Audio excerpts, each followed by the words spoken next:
Ben McKee, West Rucker, Go Vols 24/7 here in the underbelly of Bridgestone Arena, the home of the Nashville Predators. Tennessee beats Texas earlier today by double digits in the quarterfinals of the SEC tournament. Kentucky is getting underway with Alabama on the other side of this wall right here. So apologies if the noise isn't super ideal, but what was ideal was Tennessee's performance today. Yeah. Jemai Mashack was the MVP. Yes. And we will get to him, but the game started with how Chaz Lanier came out ready to play, and Jemai did as well. Jemai had some big-time early plays that got the energy going, made sure the energy was where it needed to be, but Chaz Lanier scoring 17 of Tennessee's first 21 points. I mean, he had it stuck on automatic. Yeah, I mean, it's one of those games where he just, him starting games, it's almost like one of those fire-breathing dragons who comes out of a bullpen in baseball throwing like 102.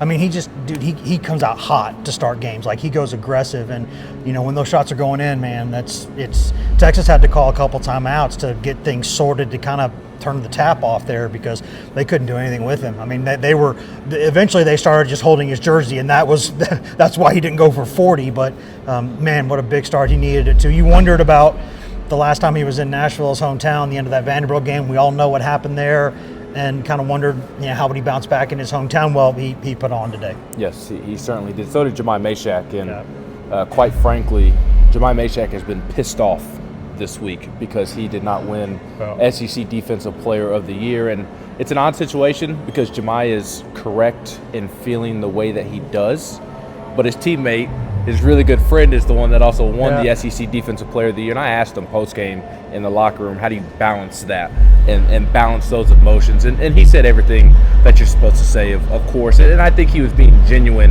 when he said, like, hey, if I'm going to lose the award, I'd rather lose it to a teammate. Yeah. And he is very happy for Zakai. I think he's doing a great job of balancing those emotions of rightfully being happy for his teammate, because Zakai and Jemai are the two best defenders in college basketball. Rodney Terry said it, every coach says it, and I don't think it's coach speak. What they do on the ball at the point guard spot with Zakai, what Jemai does on the wing, switching on to Trey Johnson, who he does things that haven't been done since Kevin Durant at Texas. Yeah. Jemai turned his water off, didn't even allow him to get shots off. So Jemai is very happy for Zakai, don't get it twisted, but he is rightfully pissed off because he has not gotten the recognition defensively in terms of awards that he should have, quite frankly. Yeah, it's weird because like a very similar scenario last year went against Dalton Connect, in that Zakai Ziegler had won that award.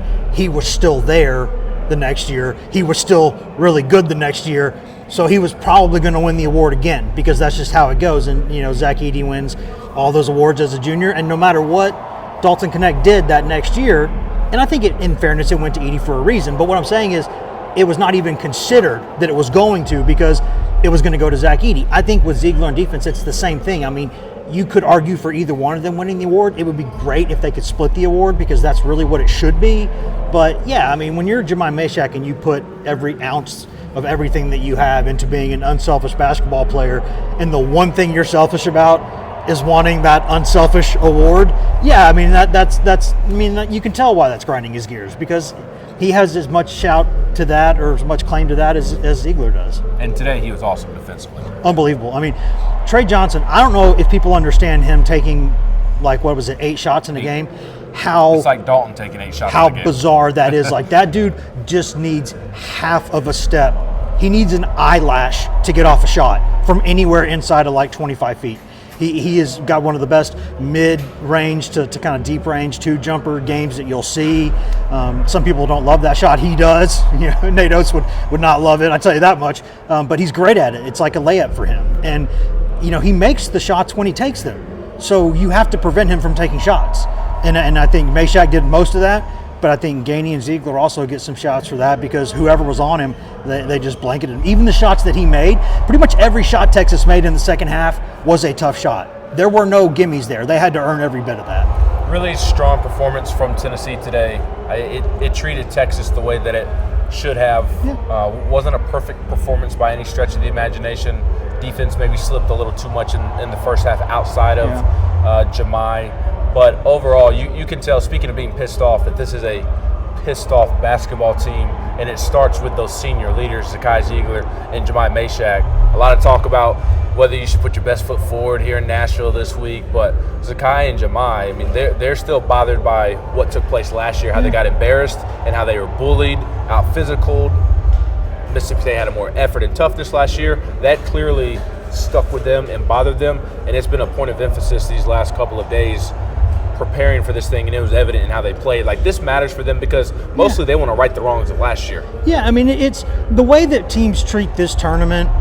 I'm of the opinion that I understand both sides of it. Like, if you really don't care because you're prioritizing the tournament, you don't want to exert yourself too much, you don't want somebody to get hurt, I understand that.